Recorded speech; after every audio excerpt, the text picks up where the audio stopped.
पंडित साहब, बात ये हो रही है कि जहां पे पाकिस्तान मुस्लिम लीग नून ये समझती है कि हम अक्सरियत हासिल करेंगे, इस सब के बावजूद वो छोटी जमातों के साथ इत्तेहाद करने के चक्कर में मेल मुलाकातें कर रही है। पाकिस्तान पीपल्स पार्टी समझती है कौमी हुकूमत बनेगी, लेकिन इसके बावजूद भी आप पंजाब में या केपी में अभी इत्तेहाद के हवाले से गूम की कैफियत का शिकार हैं। क्या वजह?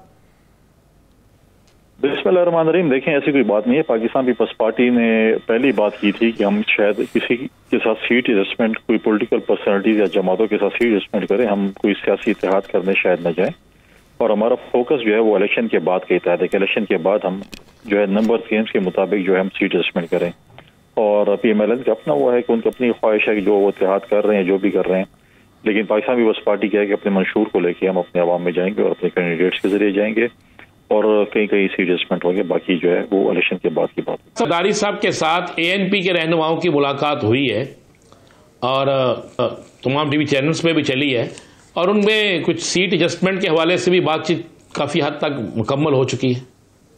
नहीं, अहमद वली साहब पिछले दिनों आए थे और वो चेयरमैन बिलावल भुट्टो जरदारी साहब से और आसिफ अली जरदारी साहब से मिले थे। उस पर कोई सीट एडजस्टमेंट तय नहीं हुई थी। हमारी पार्टी में खुद उस मीटिंग में मौजूद था। हमारी जो सूबाई टीम है, सूबाई क़यादत है हमारी पार्टी की, वो बहुत जल्द जो है वो अपना ANP के डेलीगेशन से मिलेगी और उसके बाद डिसीजन होगा कि क्या होना या क्या नहीं होना है। सच हमारा कोई अभी तक इंतखाबी इत्तेहाद अभी तक नहीं हुआ। मीटिंग के बाद ही तय होगा कि हमने क्या करना है। अच्छा, बिलावल भुट्टो साहब ने कहा कि एक सियासतदान जो है वो जेल से निकलने और दूसरा बचने के लिए इलेक्शन लड़ रहा है। जावेद लतीफ़ साहब से इस बारे में राय लेने की कोशिश की। जो जावेद लतीफ़ साहब ने सहाफ़ियों को जवाब दिया कि बिलावल को उनके वालिद संजीदा नहीं लेते तो हम क्यों लें, जब जरदारी साहब बोलेंगे तो जवाब दे देंगे। देखें, इस वक्त पाकिस्तान पीपल्स पार्टी की मुहिम और पाकिस्तान पीपल्स पार्टी के जो परमिशन कैंडिडेट है वो बिलावल भुट्टो जरदारी साहब है। जावेद लतीफ़ साहब के पास उनका अपना जवाब नहीं था तो उनको यही जवाब देना था ना, और क्या जवाब देते? क्या वो नहीं कर रहे हैं? क्या आप नहीं देख रहे कि किस तेजी के साथ जो है केसेस में जमानतें हो रही हैं और इस मुल्क का अलमिया जिस तेजी से केसेस बने थे उस तेजी के साथ जमानतें भी हो रही हैं। जो चीज़ हम 2017-18 या माजी में PTI के चेयरमैन के लिए गलत कह रहे थे, आज वही चीज़ें नहीं हो रही हैं। अगर आपको जो है वो मतलब है कि वो चीज़ आपके साथ हो रही है तब वो कह रहे हैं कि हम सीरियस हैं, क्या वो नहीं कर रहे जमानतें? वो इस चीज़ पे नहीं है और किस बेस पे जो है वो मतलब है कि जो कर रहे हैं, तो वो तो जावेद लतीफ़ साहब के पास कोई अपना जवाब ना हो तो फिर ऐसी बातें करें कि आप भी देख रहे हो और दुनिया देख रही है, तजिया निगाह देख रहे हैं, TV चैनल्स देख रहे हैं कि क्या हो रहा है उनके साथ और क्या मतलब है किस किस्म की ट्रीटमेंट हो रही है।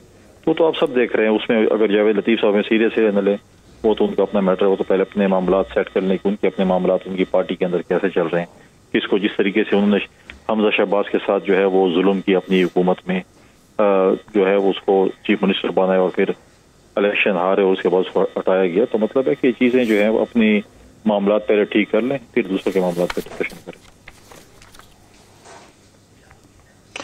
अच्छा, ये तो बता दें गुन्नी साहब के मोहतरमा मरियम साहिबा ने कल बड़ी तकरीर की और बड़े तंज की पाकिस्तान पीपल्स पार्टी पर और खुल डुल के वो कह रहे हैं कि हम तो हर सूरत में वज़ीर आज़म बनने जा रहे हैं। देखें, ख्वाहिशात पे और ख्वाब देखने में तो कोई मतलब है कि बात वो नहीं होती। मतलब देख, आप ख्वाहिशात भी कर सकते हैं, आप ख्वाब भी देख सकते हैं, कोई ममानत नहीं है। और वो कह रही हैं हमारे ऊपर तनकीद करती हैं, बिल्कुल उनका जमहूरी हक है वो तनकीद करें, पॉजिटिव तनकीद करें, हमें बताएं कि क्या उनकी तनकीद है। हम जब तनकीद करेंगे तो वो भी है। हमने तो पहले ही कहा था, जो बयानिया मियाँ साहब का था कि मुझे क्यों निकाला, वोट को इज्जत दो, सारी चीज़ें, कल जाके उन्होंने कुछ ना कुछ जो है वो पुराने बयानिया को टच दिया है। अदरवाइज तो खामोशी इख्तियार की हुई थी और वोट को इज्जत दो और मुझे क्यों निकाला वाली बातें नहीं कर रहे थे। ये नहीं पूछ रहे थे जो माजी में बार बार हर जगह पे, हर जिले में जलसे करके हर जगह पे कहते थे कि मुझे क्यों निकाला, मुझे क्यों निकाला। तो अब तो वो नहीं पूछ रहे कि मुझे क्यों निकाला। अच्छा, आप ये जो तब्दीली है इसकी वजह क्या देखते हैं? देखें, जब उन्होंने आया नवाज शरीफ साहब वापस आए लाहौर के मीनार पाकिस्तान में, उन्होंने कहा और उन्होंने कहा कि जो PDM के जलसों में या बात करते थे कि मैं उन लोगों के साथ भी देखूंगा, गिरबान से पकड़ूंगा जिन्होंने मेरे साथ ये काम किया।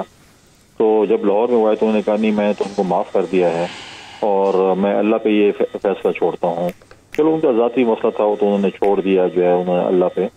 लेकिन चीज़ें जो हैं अब वो खुद क्लियर नहीं है कि उन्होंने करना क्या है।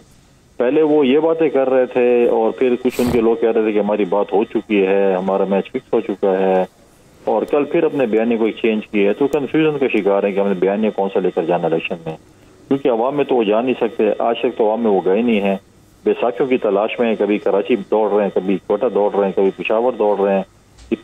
इत्यादि मतलब है कि ढूंढ रहे हैं कि हम किसके सहारे पे जो है हुकूमत में जाके आ सकते हैं, हुकूमत में किस तरीके से हम एंट्री कर सकते हैं। पहले वो कह रहे थे कि हम 120 सीटें जीत रहे हैं, फिर बैसाखियां ढूंढ रहे थे, तो खुद कंफ्यूजन का शिकार है और उनको ये पता नहीं हो रहा कि हमने करना क्या है।